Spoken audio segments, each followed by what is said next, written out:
მშვიდობისა ყველას, იმიტომ რომ ეს ლაივი დარჩება 30 დღის განმავლობაში და სანამ ვინმე შემოვა, მინდა თან ვიმგზავრებ, ეხეთ მივდივარ ნაკვეთში და თან ორიოდე სიტყვაც მინდა რომ დღევანდელ დღესთან დაკავშირებით თქვა რა. რამდენი ხანია Facebook-ის დავალებებს ვეღარ ვასრულებ ლაივის ჩართვის ხრივ. რომ Facebook-ი მეუბნება რომ კვირაში რამოდენიმე დღე უნდა ჩავთო 3 დღე მინიმუმ ლაივი რომ აღიქვას რომ მე არა ვარ ბოტი თუ რობოტი თუ რაღაცა ესეთი დატვირთვა ეს დავალება მაქვს რა ესეთ და მოუცვლელობის გამო ვერ ვთავ ხოლმე მაგიტო ლაივს რა ამიტომ შეძლებს და გვარად ეხლაც ის ფეხით მომიწია ნაკვეთში წასვლა და ცოტა გავისაუბროთ რა მინდა ვთქვა ეხლა დღეს არის 8 აგვისტო და გავიდა 18 წელი მეგობრებო გამარჯობათ მოგესალმებით ანუ ჩაირთო რაღაც ხარვეზები აქვს ანუ დღეს არის 8 აგვისტო მეგობრებო და 18 წელი გავიდა 2008 წლის ომიდან ერთ დიდ ორგანიზებული ძალასთან რომელიც წარმოდგენილი არის ნაციონალებისა და ქართული ოცნების სახით ეს არის დიდი ორგანიზებული ძალა იმიტომ რომ ერთმანეთით იკვებებიან და 2008 წლის შემდეგ 18 წლის განმავლობაში მიდის ერთმანეთზე გადაბრალება არა ომის შენ დაიწყი არა მე არ დამიწყია და არ არის იმაზე მსჯელობა რომ საერთოდ ომი რატო დავიწყეთ ანუ აქამდე რატო მივიდა საქმე რამ გამოიწვია ეგ ყველაფერი რომ საქართველოს თავის ტერიტორიაზევე ჩაება საომარ მოქმედებებში თავის ტერიტორიაზევე და ვერ დაალაგა აი როგორი რაღაცა მინდა იცი გითხრათ ავიღოთ ოჯახი და არის უფროსი ძმა და ყავს უმცროსი ძმები და უფროსმა ძმამ ესე ვთქვათ ვერ დაალაგა თავის უმცროს ძმებთან მიუხედავად იმისა რომ ეს ძმები შეიძლება ჭირვოულები იყვნენ შეიძლება აგრესიულები იყვნენ რაღაც სხვანაირი ხედვები ჰქონდეთ მაგრამ უფროსი ძმა ვალდებულია რომ უმცროს ძმებთან იყოს გარკვეულ წილად პასუხისმგებელი იმადზე რომ ოჯახი არ დაინგრეს მაგრამ აქ ჩვენ სხვანაირად გამოგვივიდა ჩვენ უმცროს ძმებსაც ვაწყენინეთ ესე ვთქვათ ერთმანეთ ურთიერთქმედებებით უმცროსმაც დაუშვა შეცდომა უფროსმაც და ამასობაში ოჯახის გრევა გამოიწვია მიუხედავად იმისა რომ ეს უმცროსი ძმები გარეძალების დახმარებისკენ წავიდა და გარეძალები ჩაერივნენ ამ კონფლიქტში და მივიღეთ ეგ შედეგი რა შეიძლებოდა გაკეთებულიყო რომ ეგ არ მომხდარიყო რა თქმა უნდა ყოფილიყო ამ ოჯახშივე შიგნით ამ ძმებს შორის ძალიან ფრთხილი ძალიან ჭკვიანური და აი ფაქიზი მიდგომა რომ ჰარმონია შენარჩუნებულიყო მიუხედავად იმისა რომ გარეძალები ყოველთვის ცდილობდნენ ჩარეულიყვნენ და კონფლიქტი გამოეწვიათ ამ ძმებს შორის აი ვფიქრობ ეგ არის ჩვენი პირველი პრობლემა რომ ჩვენ ერთმანეთთან გვაქვს ცუდი დამოკიდებულება ამ 18 წლის განმავლობაში ეგ პრობლემა უფრო გამოიკვეთა და დღესაც ესეა კაცო აი ქოცი ნაცი და ქვეყანას უდგა იმხელა პრობლემა წინ ეხლა რომ მაინც მაგ ორ ძირითად ფაქტორზე არიან გადართულები, იმიტომ რომ რეზონანსულია ესე თუ ესე, მაინც შემორჩა რეზონანსული თემა და არ ფიქრობენ იმ მნიშვნელოვან საფრთხეებზე, რომელიც საფრთხეების დღეს გვიდგას ჩვენ ქვეყანაში. ეს საფრთხეებია, რა ვიცი, ქართული მიწების გასხვისება, ეს ბინადრობის უფლების გაყიდვა, სრული ამ სიტყვის მნიშვნელობით იყიდება.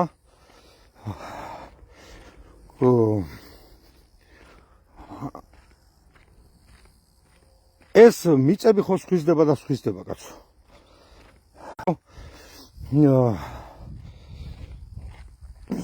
ბეტობაში იქნებიან ჩვენზე. ხო. არ აქცევენ ყურადღებას ეს ხალხი რატო გარბის ქვეყნიდან. სოციალურ პრობლემებზე, როდესაც გამოვდივართ და რაღაცას ვიძახით. რა ვიცი, ჩვენს გამო ვიძახით, რომ რა ვიცი, რა ცოტანი გამოდიხარ სოციალურ პრობლემებში. რა ვიცი, ჩვენს გამო გამოვდივარ, თითოეული ქართველის გამო გამოვდივარ. და იმ ხალხის გამო გამოვდივარ, ვისაც უჭირს და მინდა რომ უკეთესი ცხოვრება გქონდეს.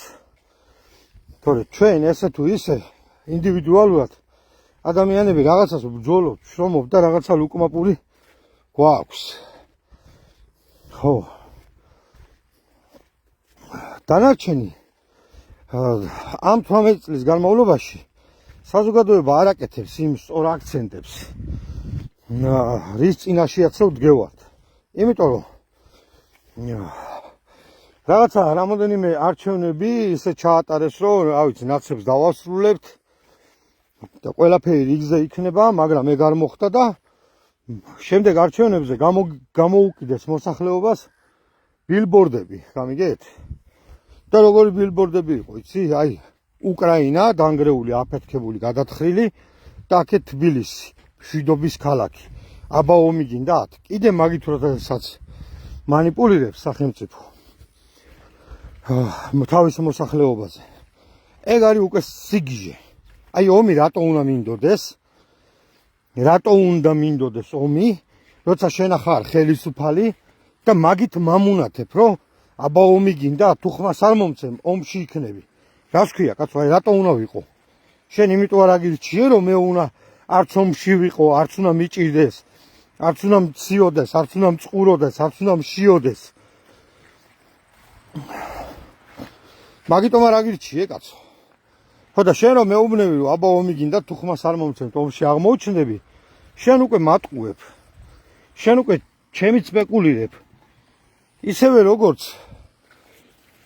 სხვა დანარჩენ ფაქტორებში. ხო გესმით და რა ომი უნდა გვინდოდეს, კაცო, აი ეს ორჯერ თუ სამჯერ მთლიან საქართველოში გაითიშა ელექტროენერგია, მაგის რესურსი არ გაგაჩნია.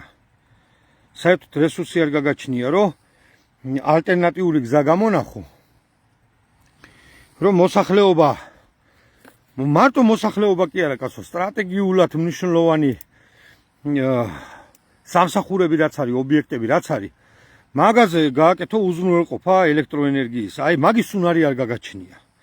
იმიტომ რომ ქვეყანაში არსებული სტრატეგიული მნიშვნელობის ობიექტები არის უცხოელების ხელში. აბსოლუტურად ყველა. რა ვიცი, აი თბილისის თბილწყალკანალი როა, ეგეც კი სხვის ხელშია რა, და წყალი რო დაგიწყვიტოს, მე სად მიდიხარ. და ჩვენ იმის უნარიც არ გაგვაჩნია, რომ ეს დენი რო წავიდა მთლიანი საქართველოს მასშტაბით. რა ვიცი, ნახევარი საქართველოს საავადმყოფოში წერს ალბათ და რეანიმაციის პაციენტებს შეუწყდათ დენი და ბევრ ვიღაცებს რა და. როდესაც მაგის უზრუნველყოფა არ შეგიძლია და მოსახლეობას ეუბნები, აბა ომი გინდა, რავი, ომში უკვე ვართ. რო იცოდეთ და მიუხედავად იმისა, რომ ამ ყველაფრით მანიპულირებენ 18 წელია გასული 2008 წლის ომის შემდეგ და დღემდე ომში ვართ რა, ყველანაირად აბსოლუტურად ჩვენ ვართ ისეთ ომში, რომელი ომის ფაქტიურად რიგით ქართველების კისერზე გადადის. მაგ ომის პატარ-პატარა ელემენტებია, ელემენტებისგან არის ეგ ომი შექმნილი, იმ გაჭირვებისგან, იმ ავადმყოფობისგან, რა ვიცი, აფთიაქში რო რიგებში დგეხარ, ომში ხარ, მაზსა და ხარ კაცო. სიცოცხლისთვის რო იბრძვი, აბა რა არის ეგ? ფასები რო 300% არის გაზრდილი, ომი არ არის? აბა რა არის? კიდე რა ვიცი, ელექტროენერგია გაგიძვირეს და აგერ გეუბნებიან ეხლა რომ ესაო, რა ქვია, ახალი ჰესები უნდა ავაშენოთო, თორე უიცოდე დენს კიდე ჩაგიქრობთო. პირდაპირ მაგას გეუბნებიან. და იმ ხალხისკენ ამისამართებენ, რომ აიო ადრეო პროტესტი რო იყო, ეხლა თქვენ გაეცით პასუხიო თუ კიდე პროტესტი იქნებაო. პირდაპირ გეუბნებათ, თან ელექტროენერგიას გიძვირებს. იმის და მიხედვით, რომ იმის და მიუხედავად, რომ ჩვენ რაცაც გამოვიმუშავებთ საქართველოს ჰესები, ექსპორტზე გავყიდით ელექტროენერგიას და სინამდვილეში მთლიან საქართველოს უთიშავენ. და რაღაცა დივერსიული ქმედება იყო განხორციელებულიო. ბიჭო 10 ჰესს რო ააშენო, იმაზეა შეიძლება დივერსიული ქმედება განხორციელდეს. ანუ შენ არა გაქვს იმის უნარი, რომ აღმოფხრა ეგ პრობლემა რაც არის და რამდენიც გინდა ააშენე. რა მნიშვნელობა აქვს თუ კი ეგ ერთგან ხდება, სხვაგანაც ხომ მოხდება, კაცო, ეგ არის ელემენტარული ლოგიკა. როდესაც ვერ იცავ შენ სტრატეგიულ ობიექტებს და შენიც არ არის, ამ შემთხვევაში ესე მოხდება რა. ანუ რა შედეგი გვაქვს ახლა რა მინდა ვთქვა 2008 წლის შემდეგ. 18 წლიანი ადამიანები დაიბადნენ და უკვე ამომრჩევლები არიან. გესმით, რამხელა დრო გავიდა. ადამიანები 2008 წელს რო დაიბადნენ, უკვე ამომრჩევლები არიან. იმათ უნდა აირჩიონ მომავალი საქართველოსი. და რა აქვთ, რა ნახეს ამათ? ამათ ვერაფერი ვერ ნახეს, ქოცის და ნაცის ზახილის გარდა. საერთოდ ჩვენი ქვეყანა ვერანაირად ვერ განვითარდა, აბსოლუტურად ვერ განვითარდა. სახელმწიფოებრივ განვითარებას ვიძახი, ვერც საგარეო პოლიტიკა დაალაგა ისე, რომ რაღაც წინსვლები ყოფილიყო, ვერაფერი აბსოლუტურად. თუ არ ჩავთვლით ერთადერთი ფაქტორი, რაღაც უვიზო რეჟიმი ისიც, რომ აი ეგ მოხდა ერთი უვიზო რეჟიმი ევროპასთან და ევროპულ ქვეყნებთან. სამაგიეროდ უვიზო რეჟიმი მივიღეთ იმის სანაცვლოდ ისეთ ქვეყნებთან, რომელი ქვეყნებიდან შემოსული უამრავი უცხოტომელი სახლდება საქართველოში. ელემენტარული ვერ დალაგდა ბინადრობის გაცემაზე უფლებების შეზღუდვა. ანუ იყო $100,000 შეეძლოთ ბინადრობის ყიდვა და გამოვიდნენ მთავრობის წარმომადგენლები და თქვეს, რომ აი 100,000 ცოტა იაფიაო და 50,000 დაუმატეს. ანუ $150,000 შეუძლიათ. ეგ არაფერს არ ცვლის, გინდა მილიონი გახდეს, რა ვიცი, მე არ მივესალმები მაგ ბინადრობის გაყიდვას ზოგადად. და ბინადრობის უფლება ჩემი თვალსაზრისით უნდა ეკუთვნოდეს განსაკუთრებულად სახელმწიფოსთვის სარგებელის მომტან პიროვნებას, რომელიც ჩემი ქვეყნისთვის იმუშავებს და გააკეთებს ისეთ რაღაცებს, რაც ჩემ ქვეყანას გამოადგება. ანუ რაღაც უნდა შეეძლოს. მაგრამ ამ ადამიანებს არაფერია შეუძლიათ, თავიანთ ბიზნესს აწარმოებენ აქ პატარ-პატარა რაღაცა ბიზნესებს და ზოგმა უკვე იმ დონეზე გაშალა ფრთები, რომ სამშენებლო კომპანიები აქვთ და სამშენებლო კომპანიებს დიდ კორპუსებს რო აშენებენ, პირდაპირ სარეკლამო სააგენტოები აქვთ, სადაც თავიანთ მოსახლეობას ეძახიან, კაცო. ჩვეულებრივად თავიანთ ტომელებს ეძახიან, ჩამოდით საქართველოში მშვენიერი გარემოა ბიზნესის აკეთებლად და ეს ადამიანები უკვე დაახლოებით 300,000 გასცდნენ. გესმით ეგ რას ნიშნავს? ომში არა ვართ. ჩვენ ყავს 300,000 უცხოელი უკვე ჩასახლებული საქართველოში ამ ახლო მომავალში. და ეგ 300,000 კიდე ახლო მომავალში გახდება, რა ვიცი, 600,000. გესმით რამხელა ომში ვართ? და რო გამოვდივართ და ვაპროტესტებთ ამ არაბული ქალაქების მშენებლობას, რომ არ გვინდა რომ აშენდეს, საზოგადოება კიდე ვერ ხვდება, რასთან გვაქვს საქმე, რომ ეგ იქნება დახურული გეტოები, ქალაქი ესეთი, სადაც, რა ვიცი, ქართველებს არანაირი ლეგიტიმაცია არ ექნება ჩიგნით, იქნება დახურული და რა ვიცი, დომა არ ექნება ჩიგნით, რა მოხდება, არავინ არ იცის რა. იმიტომ რომ ერთი ადამიანი რომ გამოაცხადებენ ხოლმე რომ დაიკარგაო, რა ვიცი, საქართველოს ჩვეულებრივ იმაზე იკარგება ერთი ადამიანი, იმას ვერ აპოულობენ და იქ შეყვანილ ადამიანს საერთოდ ვერ იპოვებთ. მაგასთან ერთად საქართველოს ხელისუფლება პირდაპირ კავშირშია, რო იტყვიან ამ იმ 17 ქვეყანასთან, რომელიც 17 ქვეყანიდანაც თქვენ წარმოიდგინეთ, სულ ყველა 10 მილიონზე მეტი მოსახლეობით გამოირჩევა, სადაც არ აქვთ ისეთი არც რელიეფი, არც ბუნება, არც წყალი და იმათვის მიმზიდველია და პირდაპირ კავშირში არიან ესენი. ეხლა რო ჩამოგივა ვიღაცა აფრიკელი აქ და ჩანჩქერებს დაინახავს, რა თქმა უნდა იმისთვის სამოთხია. და ჩვენ უკვე უყურებთ თბილისში, ძირითადად თბილისში, მაგრამ არის სხვა ქალაქებშიაც ეგ, უკვე უყურებთ, რომ ერთ ავტობუსიდან ჩამოდის 3-4 ქართველი, დანარჩენები სულ უცხოელები არიან. სხვადასხვა იმ 17 ქვეყნიდან, რომელთანაც უვიზო გვაქვს. ამიტომ ჩვენი მიზანი უნდა იყოს სახელმწიფოებრივი ზრუნვა ჩვენ ქვეყანაზე, ეს უვიზო უნდა იყოს შეჩერებული და დემოგრაფიის ჩვენ დემოგრაფიულ გაძლიერებაზე უნდა იყოს გადართული, რომელიც ამ 18 წლის განმავლობაში არასდროს არ მომხდარა. ვიძახით ახლა აბორტები აუკრძალოთო და დიდი ხანია ეს კამპანია დაწყებული გვაქვს ჩვენ, აბორტების აკრძალვა გადაუდებელი დედის სიცოცხლის საფრთხის შემცველი მდგომარეობის დაშვება იქნება ერთი, რომ მაშინ გაკეთდეს, თორე დანარჩენი ესე ამ დონეზე არა, იმიტომ რომ ჩვენ საქმე გვაქვს რასთან, ჯერ ხო ქართველები ვეღარ უმრავლდებით და სიკვდილიანობამ გავუწ. წელიწადში 5-6 მეტი ადამიანი კვდება ვიდრე იბადება. ანუ დემოგრაფიული სიმცირე გვაქვს, ეს ომი არ არის, როგორ არ არის. ხო და გვინდა აბორტების აკრძალვა და მაგაზე ვმუშაობთ უკვე კაი ხანია, მაგრამ ადამიანები გვებრძვიან, ისეთი ადამიანები, უფრო ფემინისტური შეხედულების მქონე ქალბატონები გამოირჩევიან მაგ ბრძოლაში, რომ გვებრძვიან ისეთი ადამიანები, რომ მოდი პირდაპირ გეტყვით ეგ ადამიანები, აი თვითონ აბორტს გადაურჩნენ რა. აი მისმა დედამ რომ აბორტი არ გაიკეთა, იმიტომ დაიბადნენ რა. და ესეთი ადამიანები გვებრძვიან. და რაღაცა მაგალითებიც ხდება, ხო, ძალიან ცუდი მაგალითებიც ხდება, შემთხვევები ხდება, როდესაც რამხელა იმას იწვევს ეს აბორტი. მაგაზე აღარ ჩავყვები ახლა მაგ თემას. უბრალოდ დღეს ისეთი დღეა, რომ უფრო მეტად მინდა ომის გარშემო ვილაპარაკო, მაგრამ ეგეც ომია რა, ეს უნდა აიკრძალოს, რომ 2004 წლიდან, კარგად მინდა რომ გაიგოთ, 2024 წლამდე 530,000 ბავშვია აბორტის იმით შედეგად დაღუპილი და 9 მილიონი ქართველი მოვკალით ჩვენ ამ კანონმდებლობით, დაშვებით, აბორტის დაშვებით.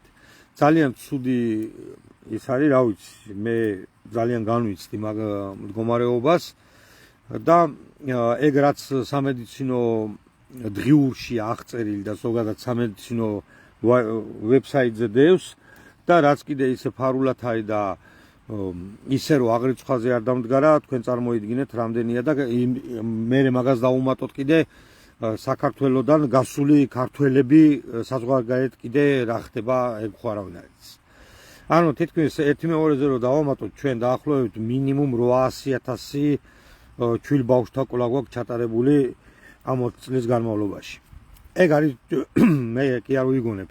ეგ არის შემიძლია კომენტარებში საიტის მისამართით ჩავაგდო, შეხვიდეთ და წლების მიხედვით რამდენი ბავშვი, რამდენი წელს, რამდენი ბავშვია თვეების მიხედვით აღრიცხული, აბორტი გაკეთებული, აი შეიძლება გადაამოწმოთ. ომი არ არის? როგორ არ არის ომი? ეს ჩემი ქვეყნის მომავლის განადგურებაა. თქვენ ეხმურებით 9 მილიონი ადამიანის განადგურებას? ანუ ეგ დაუშვით ჩვენ და ან კიდე ღმერთი როგორ არ გუსჯის, რომ ამ ხელად ცოდვის მატარებლები ვართ. მაგ ცოდვას დავუმატოთ ისიც, რომ აი იმ ისლამური ქვეყნებიდან, რომლებთანაც უვიზო გვაქვს, აი აბორტის გასაკეთებლად ისინი აქ ჩამოდიან. და საქართველოში ხდება ეგ ცოდვა. და ცოდვა და რა ვიცი, სკალოა, ერთ სიტყვით ბავშვთა ყოლის სკალოა საქართველოში, გამიგეთ? ხოდა მაგის აკრძალვა გვინდა და მაგაში თქვენი დახმარებაც გვინდა, იმიტომ რომ ჩვენ გვაქვს საიტი, ორი საიტია პრე არა ისა პოლიტიქსი პრე 2030 და ეხლა გავაკეთეთ ისეთი გვერდი, რომელი გვერდიც YouTube-ზეაც არის და სოციალურ ქსელებშიც არის, სადაც უკვე ვდებთ მოკლე ვიდეოებს ფირების სახით უცხოეთის საიტებიდან აღებული და რა თქმა უნდა ლიცენზირებულად აღებული რა შედეგები მოაქვს ამ აბორტს და ამ საიტს ქვია მაცოცხლე და შეგიძლიათ გამოიწეროთ ეს გვერდი და ნახოთ რამხელა დანაშაულებები ხდება ზოგადად აი მაგ ქმედება, აი ეგ ქმედება რამხელა დანაშაულის იმას გაგიღვიძებთ გულში და სულში და ერთ ადამიანსაც რომ მივაწვდით ეგ ხმა და ერთმა ადამიანმაც ნახოს ჩვენ გარდა ვიღაც თავის მეგობარ ქალბატონს ან რაღაცა გადააფიქრებინებს, იმიტომ რომ ისეთი კადრებია და ისეთი ბოლომდე ვერ უყურებ ხოლმე რა შემიძლია, იმიტომ რომ ის რაღაც იარაღები რო უახლოვდება ბავშვი დედის მუცელში ცდილობს დამალვას რა. ეგ არის გადაღებული ჩვეულებრივად იმით როგორც ეხოსკოპიით და იმით გაურბის ამ იარაღებს და ვკლავთ ჩვენ ისეთ არსებას, რომელსაც არც ხმის ამოღება შეუძლია, არც წინააღმდეგობის გაწევა შეუძლია. საერთოდ არაფერი არ შეუძლია ისეთი უმწეოა, გამიგეთ? ხო და აი მაგის შეჩერება გვინდა რა, ერთი სიცოცხლეს და ერთი გულის ფეთქვაც რო გადავარჩინოთ, მიუხედავად ჩვენი განული ცოდვებისა, მე ვფიქრობ, რომ რავი, სიცოცხლის გადარჩენა ქრისტიანი ადამიანისთვის ეგეთი მნიშვნელოვანი ფაქტორია რა. ამიტომ გამოიწერეთ ჩვენი გვერდი მაცოცხლე, ესე ჩაწერეთ ქართულად პირდაპირ მაცოცხლე ესეთი გვერდია და პრე 2030 და პოლიტიქსი. პოლიტიქსი ბევრისთვის ნაცნობი იქნება, იმიტომ რომ უფრო აქტიური გვერდია და TikTok პლატფორმაზე მაგით უკვე რამოდენიმეჯერ გავუშვით ჩვენი სტრიმი. აი ახლა მაცაცო ბროლაძე მიწეს, რომ აბორტის აკრძალვა არ შეიძლება, იატაკქვეშა აბორტები გაიზრდება. აი ეს არის ზუსტად, აი ქალბატონო მაცაცო, აი ეს არის ზუსტად ფემინისტური მიდგომა. მოდი აბორტის აკრძალვა დაუშვათ და აბორტით ამ აკრძალვით გადავარჩინოთ ჩვენ დაახლოებით 80% და თქვენ რას მეუბნებით ახლა? იატაკქვეშ უფრო ვინ გააკეთებს მაგ აბორტს? მე რო ვეტყვი გინეკოლოგს, რომ შენ აბორტს რო გააკეთებ, სისხლის სამართლის დანაშაულია. ჩამოგერთმევა აბორტს ვაფშე ლიცენზია და წახვალ ციხეში. ვინ გააკეთებს? ერთმანეთს გაუკეთებენ? ეგ რამ ხელაზე მოიკლებს პროცენტულად, იცით თქვენ წარმოგიდგენიათ? მოდი მაშინ ქალბატონო მაცაცო სხვა სახელმწიფოების სტატისტიკას გადავხეხებოთ. თვითონ ამერიკა ავიღოთ, სადაც აიკრძალა, რომელ შტატშიაც აიკრძალა აბორტი, რა ვიცი, ბავშვობადობა პროცენტულად რამ ხელაზე იზრდება. გადახედეთ. აი ჩვენ ქართველებს რა გვჭირს ახლა გეტყვით. უცხოეთში უკვე ევროპულ ქვეყნებში და ამერიკაში ამაზე ყველამ დაიწყო მუშაობა და იციან რომ დემოგრაფიული პრობლემა აქვს ამ მიგრანტებთან შემოსევასთან დაკავშირებით და ეს ლიბერალური მიდგომა რო იყო, ერთ შვილზე მეტი რო არ უნდათ და აი თავს რო არ იტკიებდნენ მაგაზე. დაინახეს რომ უმცირესობაში მიდიან ნელ-ნელა. ამიტომ დაიწყეს აი ესეთი მიდგომა. აი ეგ არის სახელმწიფოებრივი მიდგომა. რას იატაკქვეშ გააკეთებენ, რას ქვია? ეგ როგორ მოგაქვთ მაგის ანუ ბავშვები უკლათ ოფიციალურად და თუ ოფიციალურად არ მოუკლით იატაკქვეშ უფრო მეც მოკლავენ? აი ხო აბსურდია, ეგ რა დამიწერეთ. აი ეგ როგორ უნდა აღიქვა? აი მე ესეთი ადამიანი ვარ. მე ვიძახი რომ კანონმდებლობით იყოს აკრძალული, კანონმდებლობით ვიც ამას გააკეთებს, იმ შემთხვევაში იყოს დაშვებული თუ დედას არ ემუქრება სიკვდილის საფრთხე. და ბავშვის მდგომარეობა არ არის ჯანსაღი, ხომ მიხვდით, მუცელში ვერ არის ჯანსაღი. დანარჩენი სახელმწიფოსთვის ერთი რამე უნდა იცოდეთ. სახელმწიფოსთვის ყველაზე დიდი ინვესტიცია არის ადამიანი. გამიგეთ? რაც უფრო მეტი ადამიანია სახელმწიფოში, მით მეტი ძლიერია სახელმწიფო. ჩვენ ამ შემთხვევაში მოვიკოჭრებთ. ხო და აი მაგას იცი რატო ვიძახი? იმიტომ რომ ეს არის, რა ვიცი, ადამიანი რო შეიქმნა და პირველად რო თქვა რომ აი ჩემი სოფელი, ჩემი რეგიონი განვითარება რო დაიწყო, რაც მეტინი იყვნენ, უფრო მეტად განვითარდნენ. თუ არ გჯერათ შეხედეთ სხვა ქვეყნებს. რაც უფრო ცოტანი ვართ, მით პრობლემებში ვართ, იმიტომ რომ ჩვენ სამყოფ მიწაწყალზე სადაც სახლები ახლა დაკეტილია და რაღაცა, არის საშუალება რომ ესეთი პოლიტიკა თუ გაგრძელდა, ეგენიც გაყიდონ საქართველოს მოსახლეობამ და წავიდნენ უცხოეთში და ღმერთი მიწას უპატრონოდ არ დატოვებს კაცო. აგერ შემოდიან და შემოდიან. ანუ რა უნდა გავაკეთოთ? უნდა ვიყოთ ბევრი, უნდა იყოს ქვეყანა ძლიერი, რომ ამ ყველაფერს გაუმგლავდეთ. და თქვენ მეუბნებით, რომ აბორტი რო აიკრძალოსო, იატაკ ქვეშ გადავაო და მე უფრო მეტი გაკეთდება? აი არანაირ ლოგიკაში არ ჯდება. პირიქით. იატაკ ქვეშ თუ გადავა, სულ სხვანაირი ფორმა ექნება მაგას და ეგეც სისხლის სამართლის დანაშაული იქნება. და აი თქვენ წარმოიდგინეთ ახლა ამ ქვეყანაში ყველამ ყველაფერი იცის და ეგ მაგის გარკვევა გაძნელდება? ეგ არის აბსურდი. ანუ მაგ არგუმენტით მოდი ნუ დამიწყებთ პაექრობას, იმიტომ რომ ეგ არის აბსურდი და თავშივე თქვენი არგუმენტი მომაკვდავია. ანუ მაგას გაგრძელება არ აქვს. და ჩემ მიდგომას მრავალწლიანი და საუკუნებრივი გაგრძელება აქვს, იმიტომ რომ ადამიანი უნდა გამრავლდეს. და აბორტი არის ცოდვა, როგორც ქრისტიანული ჩვენი წმენის კუთხით ავიღოთ, ისე იურიდიულად და სისხლის სამართლის დანაშაულად რომ ჩასათვლელია, იმიტომ რომ ეგ იმ ჩასახვისთანავე უკვე ბავშვი უკვე ჩასახვისთანავე უკვე ადამიანად აღიქმება და არის ადამიანის სკოლა იურიდიულად. მერე მორალური თვალსაზრისით ვთქვათ, რა ვიცი, დედა კლავს შვილს. გამიგეთ? ანუ აი ეს ყველაფერი, ეს სამი ვარიანტი გითხარი და კიდე შემიძლია გავაგრძელო, შედარებები გავაკეთო, რომ კარგად აიხსნას და თქვენ მეუბნებით, რომ ეს ყველაფერი უნდა დაუშვათ, ქრისტიანულადაც უნდა დავაშავოთ, ცოდვაში ჩავდგეთ. დედას შვილის მდგომარეობიდანაც დედა უნდა მკვლელად ვაქციოთ და იურიდიულად სისხლის სამართლის დანაშაულიც უნდა ჩავადეინოთ ხალხს, ვინც ამაში მონაწილეობას მიიღებს. ანუ ეგ უნდა გავაკეთოთ ოფიციალურად, თორე არაოფიციალურად ეს უფრო მეტი გაკეთდება. აი ეს ქალბატონო მაცაცო.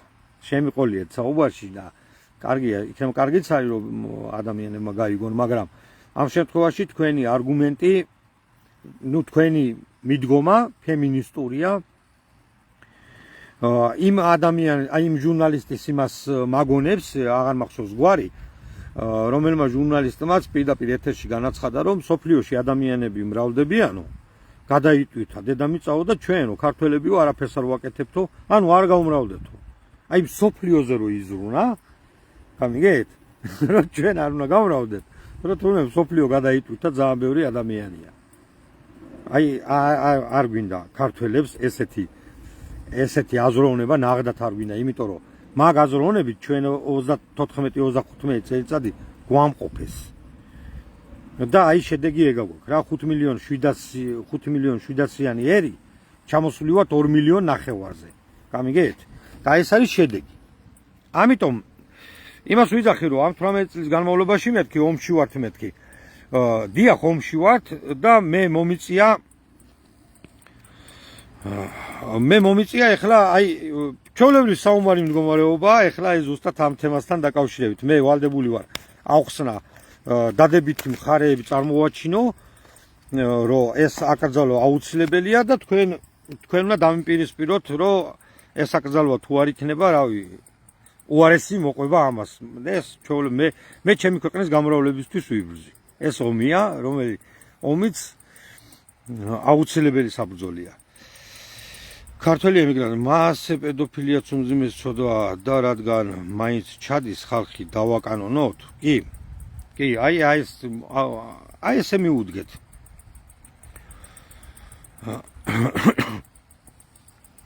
ხო, აი ესე მიუდგეთ რა, იმიტომ რომ რაღაცას როდესაც გაურბივართ, მოდი ნუ გავექცევით პასუხისგებლობას, მოდი ვიყოთ მართლები და ჩვენი წინიტვითი ავიღოთ კაცო ჩვენ თავზე. ანუ როგორ ტვიტს ვიძახი, იცი? ეს პირდაპირ არის ნათქვამი, რომ მიუტოვებელი ცოდვაა, მაგრამ თუ კი ქალბატონს და ქმარსა და ცოლს ორივეს ერთად მიუძღვის მაგ ყველაფერში წვლილი იმ აბორტის, მოდი მონანიება ეცადნენ და გადავიდნენ სინანულში. ვიდრე და სინანულში რომ გადავიდნენ, იმ თავის მეგობარს რო გაიგებს რომ ორსულად არის და ბავშვის მოშორება უნდა, აი თითქოს ცხვირი მოიწმინდაო ისე, უთხრას რომ არა ეგ არ ჩაიდინო და აი მაგედან გამოისყიდოს თავისი ის ცოდვა. რა ვიცი, მე მივესალმები კი არა, რა ვიცი, ეგ მართლა მაგარი რაღაცა იქნება. ამიტომ რა ვიტყვით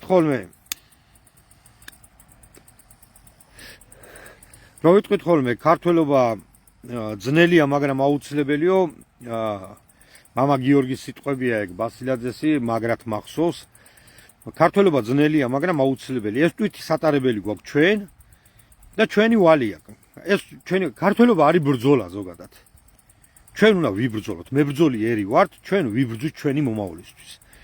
ჩვენ თუ არ ვიბრძოლეთ ჩვენი მომავლისთვის და ჩვენი ერის გამრავლებისთვის, მაშინ ისედაც მომაკვდავ ერებში ვითვლებით და მაშინ უფრო უარეს დღეში ჩავვარდებით რა.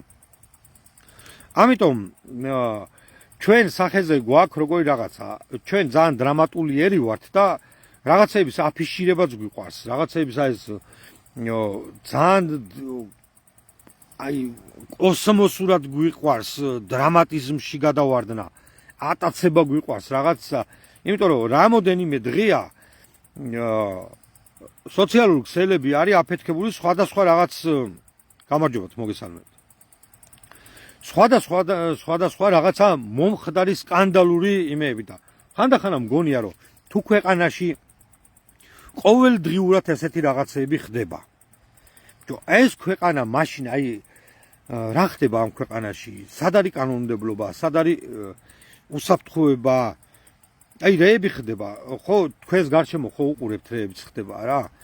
თავს ხო გძნობთ რომ დაუცველები ხართ. რომ ხარ შეიძლება თქვენ პირადად ნაცნობსაც დაემართოს. ეხლა რამოდენიმე დღეა ვიღაცა ბავშვზე ახალგაზრდა ბიჭს ეძებენ სადღაც რაღაცა 1000 სიგიჟესაც მთელი სოციალური ქსელი არის გადართული დავაში. არა ესეგრე იყო, ისეგრე იყო. სამწუხარო ფაქტი მოხდა ავალიანის მკვლელობა, ახალი ისინი აი თითქოს მოსახლეობას აწვეთებენ, აი საკვებს აძლევენ პატარ-პატარა სიახლეები და გადართულია მაგაზე. სუყველა, აი ეხლა ის კავშირი იყო, ბიჭო, რავი, ესე გამოძიებაც ვერ ამუშაობს. ამდენი ხანი რომ გძელდება ეს ყველაფერი და სულ ახალი ფაქტორები იჩენს თავს, ვერ ამუშაობს. ანუ დაუცველი ხარ შენ ქვეყანაში. ომში არა ხარ, აბასადა ხარ. ქუჩაში ცხრილავენ პირდაპირ ხალხს, ომში ხარ. ეს ომია, კაცო, ეს 18 წელი 2008 წლის შემდეგ ადასრულებულა. ომია, იმიტომ რომ ნაცი, ქოცი ნაცვეიტას დადგმული სპექტაკლივით არის ერთმანეთს. რა ვიცი, პოლიტიკას არ აგავს.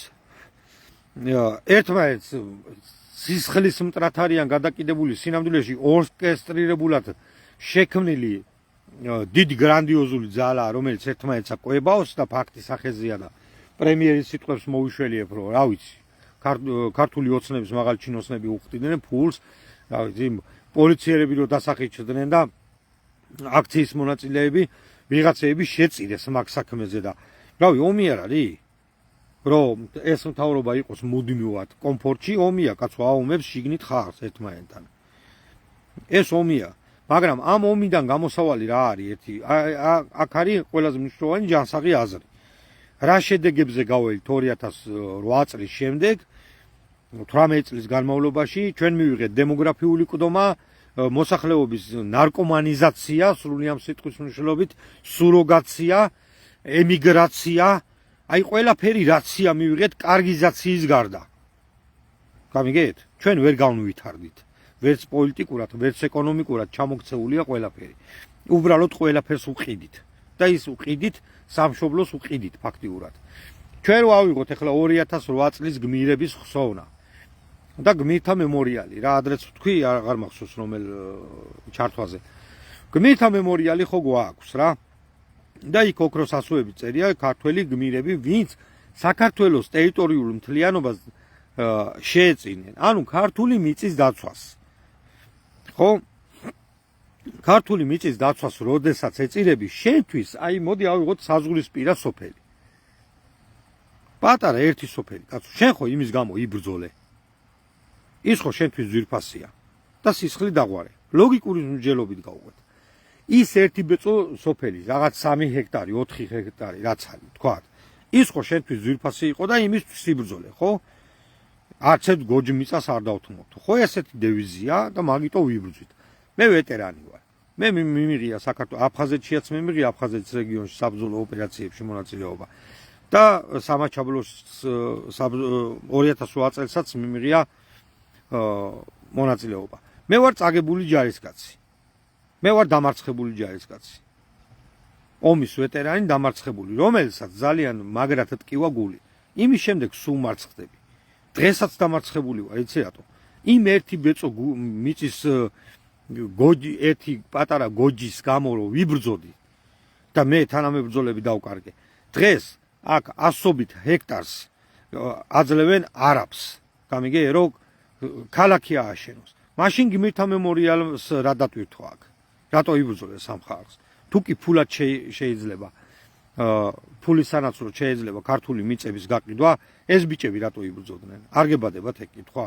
მაგ ბიჭების როლი რა არის? ფასობს მაგათი ხსოვნა? ხო არ ფასობს. აბა დაფიქრდით.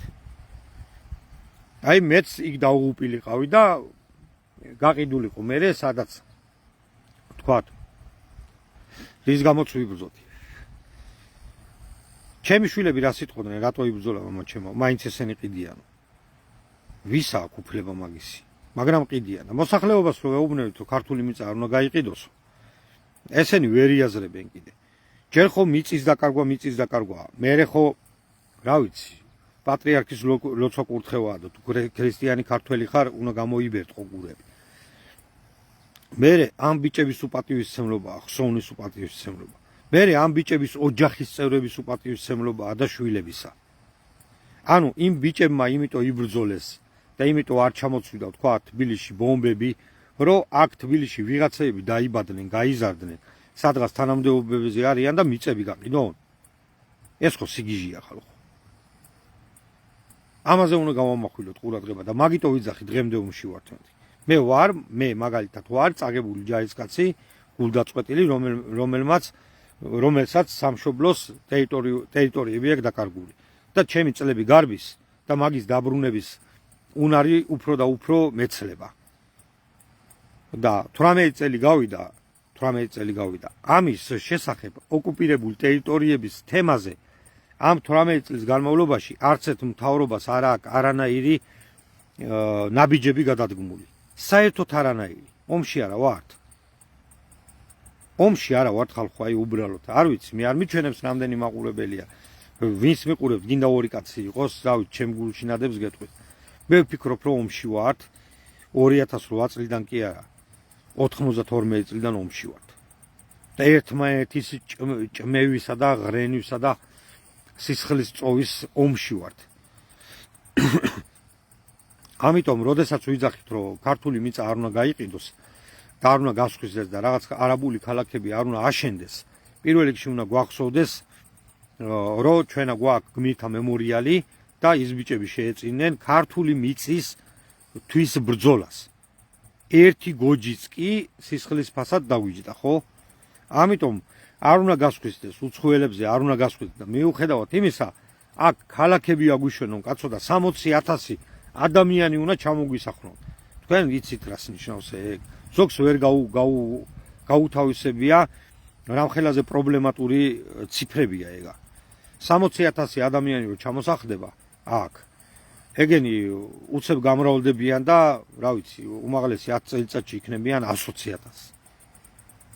მერე კიდე და წეგან ქალბატონი მეუბნება რომ აბორტების საკრძალვა არ შეიძლება. ჩვენ თუ ამოებს არ მიუდგებით ესე საქმეს რომ ჩვენ დემოგრაფიულად გამრავლდეთ ისინი გვაჯობებენ. მეცაც გეტყვით კაცო საქართველოში იყო ხოლმე ყველაზე დიდი გვარი ბერიძე. მაისურაძე, ტაბატაძე ვაკვირდებოდი ხოლმე გვარების სტატისტიკას. ეხლა გითხრა თუ ვინ არის ყველაზე დიდი გვარი საქართველოში. საქართველოში არის გვარი მამედოვი. იცით ეგ რას ნიშნავს? აი ეს არის რეალობა რასაც გეუბნები. საქართველოში ყველაზე დიდი გვარი არის მამედოვი. აღარც ბერიძია, აღარც მაისურაძე, აღარც ტაბატაძე და აღარც არავინ. მამედოვმა გაუსწრო. ასე რომ ეგ კიდე ერთი მნიშვნელოვანი ფაქტორია დემოგრაფიული კდომისა. მე იმ გვარს კი არ ვერჩი კაცო. ის მამედოვები თავის გვარზე ზრუნავენ და მრავლდებიან. მე აქეთ ამაქვს საქმე. ჩვენთან რომ ჩვენ ეგეც აღარ შეგვიძლია, იმიტომ რომ რა ვიცი, ქორწინებები 10,000 ქორწილი რომ წელიწადში 10,000 ქორწილიდან 7,000 ოჯახის დანგრევით იშლება. გამიგეთ? და ვინ ბავშვები ციდან ხო არაცვივა კაცო. ომში არა ვართ, აბასადა ვართ. ჩვენ დღესაც ომში ვართ. და ჩვენ ამ ომში თუ ერთმანეთი არ გავაძლიერეთ, მე კი არ უნდა მედავოთ კაცო რომ აი აბორტი რო აიკრძალოს მე იატაკ ქვეშ გადავა. მაგაზე კი არ უნდა მედავო. ლოგიკური ახსნა უნდა მოუძებნოთ ჩვენ მდგომარეობას. ჩვენთვის უკეთესი რა არის, რომ ერი გამრავლდეს. გამიგეთ? და გამოსავალი უნდა ვეძებოთ. სულ კარგია კრიტიკა, მაგრამ კრიტიკამ უნდა გამოიღოს შედეგი, დადებითი შედეგი. მე იმიტომ ვარ სულ კრიტიკული და ვიქნები ამ თავრობის წინააღმდეგ ყოველთვის კრიტიკული ვიქნები, რომ უკეთესი ქვეყანა მინდა მე. და მე რო შენ გაკრიტიკებ, ჩათვალე რომ შენზე უზრუნავ, რომ შენ გამოსწორდე. გაიგე, თორე შენი პიროვნული ჯავრი კი არ ამჭირს. მე რო შენ გაკრიტიკებ და რაღაცას გითითებ და გიმტკიცებ, რომ არა ეს ეგრეა, შენ პოზიციას ვამყარებ, შენ თუ ჭკვიანი ხარ, მიხვდები რომ მე რო შენ გეუბნევი ამით. შენ გაძლიერებ, გამიგე და ხვალ აღარ დაუშვებ მაგ შეცდომას. ჭკვიანი კაცი ყოველთვის ეძებს რომ ბრძოლაში არ ჩაებას, გამიგე? უტვინო ცდილობს პირდაპირ შეასკდეს და მე ვცდილობ რომ თქვენთან მიმართებაში ვიყო უფრო მართალი კუთხით დაგანახოთ ეს ყველაფერი. ვიდრე გეჭიდაო და ტყუილუბრალოდ გეჭიდაო და მე სახში წავიდე მოგებული. ეგ არ მაინტერესებს, მე ისედაც ვიცი ეგ. მე მინდა რომ თქვენ იცოდეთ, გარკვეულწილად ზოგად ყველაზე არ მაქვს საუბარი. მე მინდა რომ თქვენ იცოდეთ და მე რაც ვიცი, ეგ კუთხე დაგანახოთ, რომ თქვენც იცოდეთ. გამიგეთ? მაგიტომაც ვიქცევი ხოლმე ის რაღაც ვიდეოებს რო წერდი. რაღაცა ვაზთან დაკავშირებით, რომ ჩემ გამოცდილებას გიზიარებთ, კაცო. მე ხვალ რომ ჩემი წუთსოფელი ამოვწურო, რაღაცა ვიღაცას ვასწავლო და თან არ წავიღო. ეგ არის всё, მეტი არაფერი არ არის აქ. ნაოდა. როდესაც მეჯახებით, თან უარგუმენტოდ მეჯახებით და არიცით იმ თემაში მეჯახებით, რავი, გული იცი რაზე მწყდება ბიჭო, არიცი და შეაყარა კედელს ესვიო, ესე რო არ გამომივიდეს რა და. არაჯობია ამ ყველაფრით ერთმანეთში დისკუსიით ლოგიკურ დასკვნამდე მივიდეთ და ბიჭო მე თუ ერთი ვარ და ეგრე ვაზრობ, შენც ხო გაიგე უკვე ჭეშმარიტება, ხო? შენ მეორე ხარ უკვე და უკვე ორი ვაზრობთ. და ამ ორ ადამიანს კიდე ორთან საუბარი შეგვიძლია. და ეს ბევრი საუბრები და ესეთი მიდგომა უკვე მასაზე გაუცელდება და ჭეშმარიტებისკენ წავა ხალხი, ვიდრე ერთმანეთში ჩხუბში, დავაში და ხანჯლაობაში და ომში იყვნენ, გამიგეთ? აი ეგ არის სიკეთისკენ მოვალი გზა. და მეორე მხრივ, რომ აი ესეთი გამონათქვამია, არც შენი არ გესმოდესო და არც სხვისიო თუ რაღაცა ესეთი გამონათქვამია.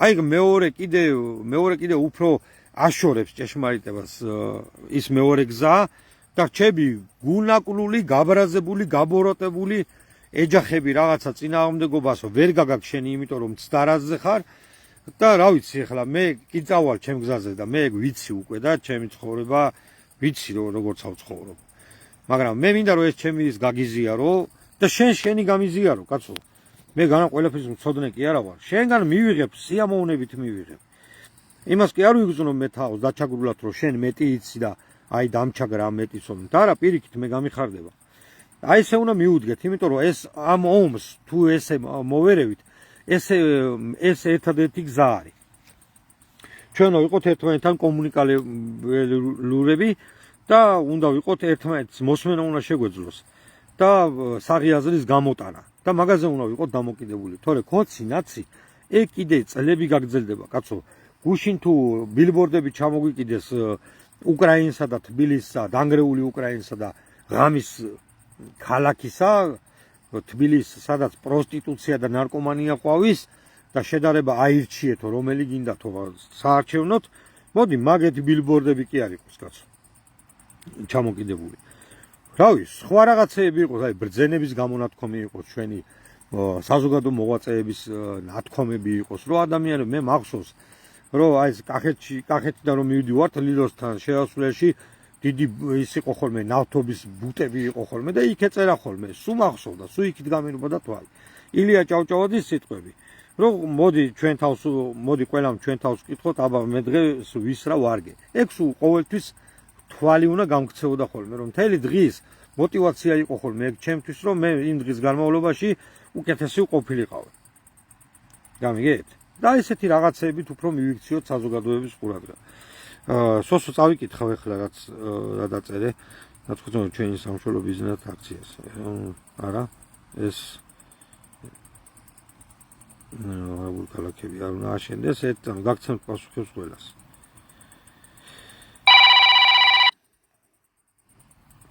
ხომ წავგეთ 2000-ში ხომ დაგვიყოფა ხარ ხომ დავკარგეთ მიწები მაგრამ ის წაგება უკეთესი იყო ვიდრე დღევანდელი მშვიდობა კი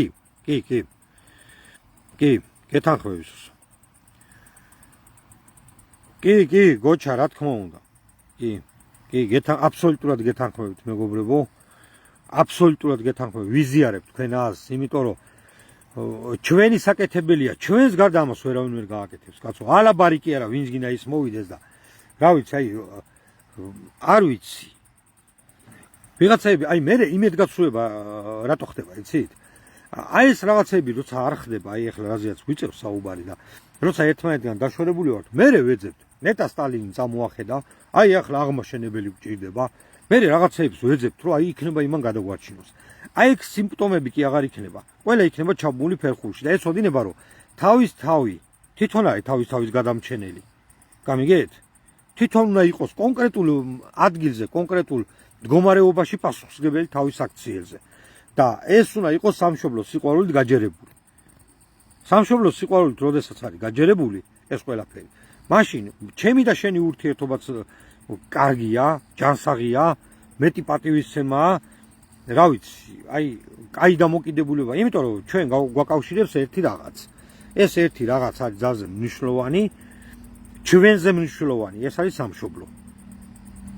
სამშობლო უტყუარი აი ამის იქით არაფერი არ არის და როდესაც მე ამაზე მიწევ საუბრები ხოლმე არ შემიძლია არ აღვნიშნო რომ მე ამ სამშობლოს სიყვარულით გაჯერებულ ხალხთან თავი ვიგრძენი ბედნიერი მხოლოდ და მხოლოდ კონსერვატიულ პარტიასთან საქართველოს კონსერვატორებთან ვინც იდეას თავიდან ბოლომდე მიყვება ერთგული რჩება და ბრძოლობს იცი რატო ვიტყვი პირდაპირ არა მაქვს არაფერი დასამალი მე სულ მარტო ვიყავი ხოლმე მე ამბოხე სულისა ვარ ზოგადად თუ სამართლობას ვერ ვიტან და ყველა მეგონა კაი ადამიანი აქედან მარტო გავმოდი ხოლმე თბილისში კახეთიდან ხან ვისთან აღმოჩნდი თან ისეთ ადამიანებთან რომელი ადამიანების აი მოღალატებრივი ქმედებები კაი ხანია უკვე რომ გაშიფრულია კაცო და ის ადამიანები აღარ არიან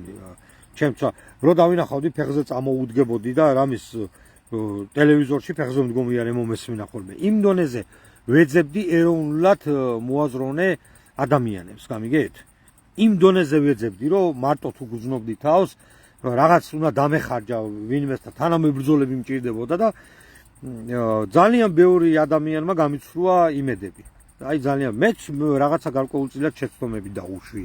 იმიტომ რომ ვიღაცას რო ეყრდნობი, ვიღაცას რო გჯერა და აღმოაჩე რომ ის თურმე სინამდვილეში სხვა ვიღაცაა და არ არის შენი ქვეყნისთვის და იმ ენთუზიაზმით და რაღაცა სხვა ფინანსური კეთილდღეობა ამოძრავებს, შენც ავტომატურად იმასთან რო ხარ შეცდომას უშვებ. გინდა არ გინდა გეკუთვნის ეგ შეცდომა. გამიგე, უნდა მიიღო, მიმღებელი უნდა იყო რა. ნუ შეცდომაში იყავი, გავიგე, მაგრამ გამოსწორებადია ყველაფერი, კაცო და ჩვენ ხო ის ადამიანები ვართ, რომ ერთმანეთს უნდა დავეხმაროთ კეთილგონიერ გზაზე დაყენებაზე. თორე კეთილგონივრულად ადამიანებს დაეხმარო ამ ყველაფერში ის და მე ისე ზურგში დანაჩაგარტყას, მასეთ ადამიანებზე არ მაქვს აქცენტი. მე მაქვს აქცენტი მართლა პატრიოტებზე. მნიშვნელობა არა აქ ეთნიკურად რა ეროვნებისა საქართველოში მაცხოვრებელ ადამიანებზე, ჩემი პატივისცემა ყველას და მე უკვე მარტივია და მე უკვე ძლიერია ის ყველაფერი და აი ჩემი პატივისცემა და ჩემი დიდი სითბო და სიყვარული შემიძლია გამოვხატო ზუსტად პარტია კონსერვატორები საქართველოსთვის. აი მაგ პარტიის ბირთვზე, იმიტომ რომ არ არიან რაღაცა მიკერძოებულები და ცალკე არ იყურებიან რაღაცეების იმედად და აი იყვნენ ხოლმე იქ ადამიანები, ბიჭო, რავი, აი ეხლა იქნება რაღაცა იყოს და დაგვინახონ და ბიჭო, არავინ არ დაგინახავს პატრიოტ ადამიანს, იმიტომ რომ ყველა არის ფულის შოვნაზე გადასული. ჩვენ ქვეყანას ყველა აბსოლუტურად ცდილობს რაღაც წაგლიჯოს და წავიდეს. აბსოლუტურად ყველა. და ეგ ადამიანები თუ დაგინახავენ, იმიტომ დაგინახავენ, რომ შენც გამოგიყენონ და ჯობია მაგათ საერთოდ დაგინახონ და დაინახონ ერთიანად შეკრული მუშტი და იმისი მოერიდოთ, ვიდრე ცალკე დაგინახონ და რაღაცა იმედები დაამყარო შენ ცალკე რომ რაღაცა კომფორტი. მაგრამ რავი, დასანახები უკვე დაინახეს, კაცო. ბევრი დაინახეს თან. და ჯობია ის ადამიანები ისე ვიქით ბანაკში იყვნენ, სადაც საჭიროა და სადაც უნდა იყვნენ, ვიდრე პარტიის ორგანიზატორთა რიგებში და მაგაზე ეგ ცალკე კიდე.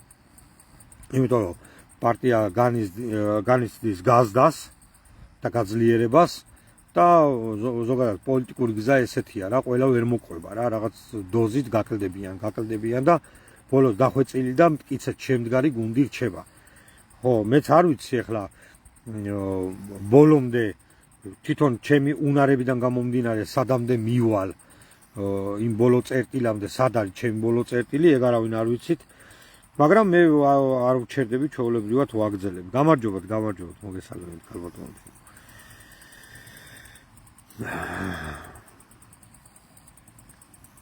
ხო, ქართველი ემიგრანტები, მის წევლა ზუსტად. ასე რომ მეგობრებო, დღევანდელი ლაივის ისიც ამოვწურე, რო იტყვიან, მინდა კიდე ქედი მოვიხარო იმ ბიჭების ხსოვნის წინაშე, ვინც 2008 წელს შეეწინენ. ნათელში იყო სიმართლე, ჩემი ძალიან ახლობელი ადამიანები გარდაიცვალნენ, ჩემი თანამებრძოლები და მინდა იმათი დაღურილი სისხლი ვიღაცების პოლიტიკური ქულების დასაწერად კი არ იყოს. მინდა რომ იმათი დაღურილი სისხლი ფასობდეს ჩვენ გულებში და ჩვენ ქართველობაში, ზოგადად ჩვენ არც ერთი მიწის გოჯი არ უნდა დავთმოთ. ჩვენი ვალია ის დაკარგული ტერიტორიები დავიბრუნოთ. რასაც მე ამ 18 წლის განმავლობაში ამ მთავრობებისგან ვერაფერი ერთი პატარა ნაბიჯის გადადგმას კი ვერ დავინახე, რომ მაგაზე ეზრუნოთ.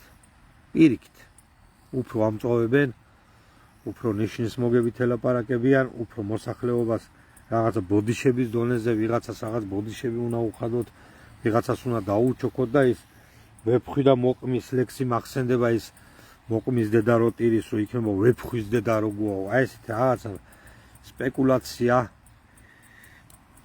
ღმერთმა აცხონოს იმ ხალხის სულები და იმათი დანატოვარი ხალხი იყოს, რო იტყვიან სიამაყით სავსე და პატივი ვცეთ ჩვენ იმათ დანატოვარ შვილებს, დედმამას, თუ ვინმე ყავთ ოჯახში.